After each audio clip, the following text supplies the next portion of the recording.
So this is a good question about how do you make a profit when it comes to Pinterest or off of Pinterest.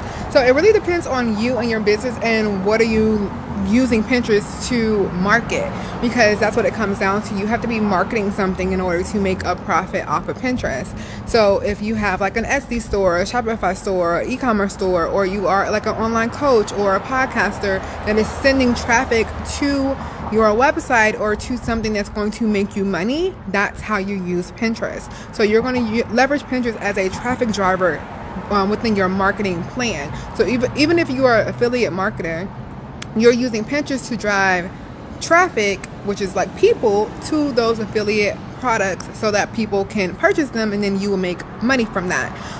If you have like an e-commerce store such as a Shopify, you could connect it to your Pinterest, and then your products will show up in the Pinterest search feeds, and that's another way that you can make money. If you have like an online coaching business, or like you're a content creator, or you have like a course, you can then drive like traffic to either like your freebies, your lead magnets, or your low ticket products in order to make a profit that way. So it really depends on your business, what are you leveraging Pinterest for, and your overall goal. So hopefully that answers your questions. If you have any more, leave them below, and make sure to follow me for more Pinterest marketing content.